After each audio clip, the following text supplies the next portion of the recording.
Today on News Digest, yet another oil refinery ablaze. Which of Ukrainian weapons did it?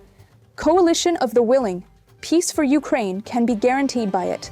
Putin invites Zelensky to Moscow, and that's just like inviting Roosevelt to Tokyo after Pearl Harbor. Hello, we are the Gays. I am Sasha, and you are welcome to the News Digest.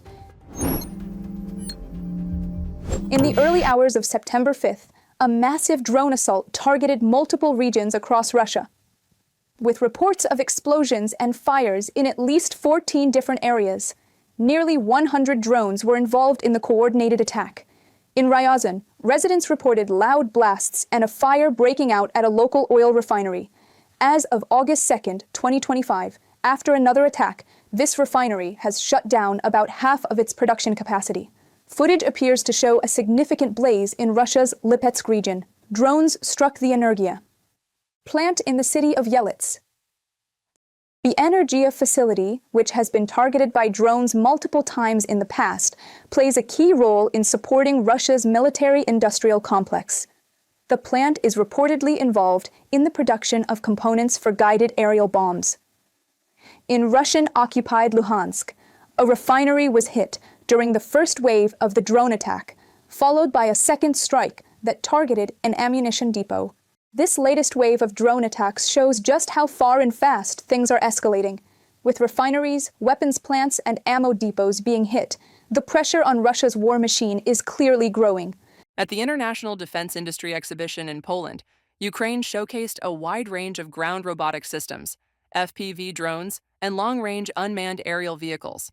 The company Firepoint, already known for its developments such as the Flamingo and FP1, shared ambitious plans regarding ballistic weaponry, specifically the production of next-generation ballistic missiles FP7 and FP9.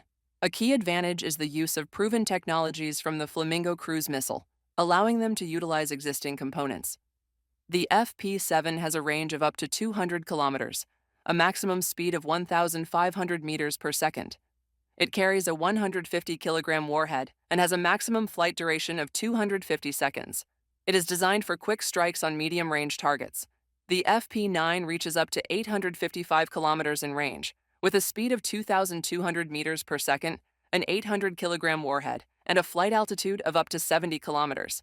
It can strike deep behind enemy lines. Firepoint also presented a middle strike class drone designed to hit frontline targets with a 100-kilogram warhead. The drone comes in versions with autonomous targeting for strikes on stationary targets and remote manual control for engaging moving targets. The FP2 is similar in design to its predecessor, the long-range FP1, which Ukrainian forces are already using to strike targets deep inside Russian territory. Firepoint will begin producing fuel for long-range missiles in Denmark, marking the first-ever Ukrainian arms production facility on NATO territory. This was announced by the Danish government on September 4th. This is another example of standing shoulder to shoulder with Ukraine.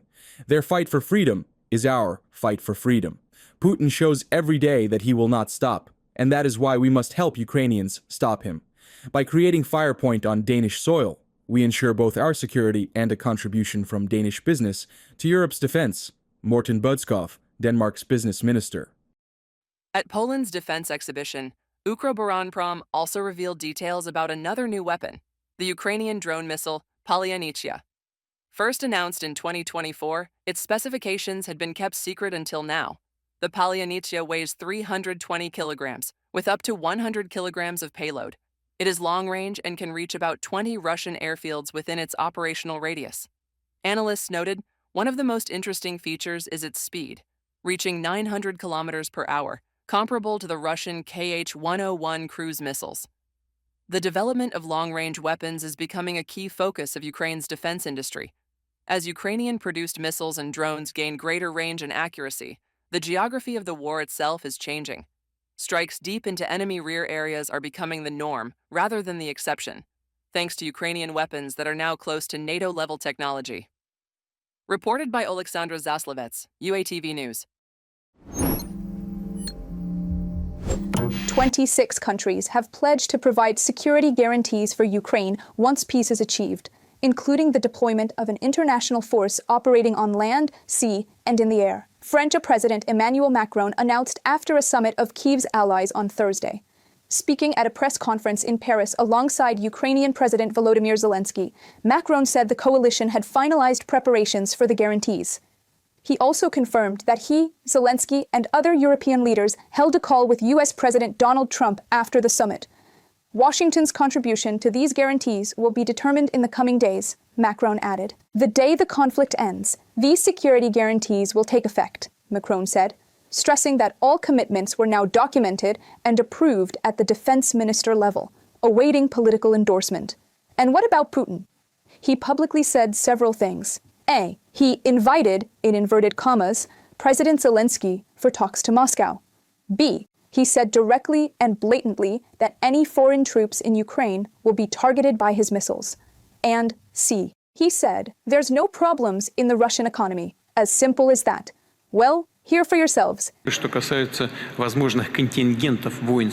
Regarding potential foreign military contingents in Ukraine, it is one of the root causes behind drawing Ukraine into NATO. Therefore, if some troops appear there, especially now, during military operations, we proceed from the fact that these will be legitimate targets for destruction. Now, the head of Sberbank of Russia knows it. We are in constant contact with him. He participates in many of our meetings, which are held, including those with me, with the government and the central bank. Some members of the government are of the same opinion. President Trump took another 2 weeks to decide what is going to be, and if there is going to be an American contribution to the coalition of the willing. French President Emmanuel Macron has also confirmed all is ready in Europe. The ball is in American court now, and U.S. President Donald Trump is aware of the fact. Everything has been clarified at today's coalition meeting. The contributions from European countries, Asia-Pacific nations and Canada. We've defined the first commitments, the secondary commitments in order to end the war. All of this has been agreed upon today with President Trump. We'll clearly define America's contribution to this coalition in the coming weeks. Emmanuel Macron, President of France, during a press briefing in Paris. As of now, 35 leaders of the Coalition of the Willing are ready to make a political commitment to provide Ukraine with security guarantees, while 26 countries have said they are willing to send troops or supply specific assets to support the security forces. America is yet to determine its ins and outs, and obviously, a ceasefire is needed for that. And this is exactly the moment where someone famous with his everlasting desire for peace in Ukraine comes out. Next time, if someone really wants to meet us, we are ready. The best place for this is the capital of the Russian Federation, the hero city of Moscow. Some might say that for Putin, calling Zelensky for peace talks to Moscow today after invading Ukraine is the same as back then for the Emperor of Japan to call Theodore Roosevelt to Tokyo for peace talks after Pearl Harbor.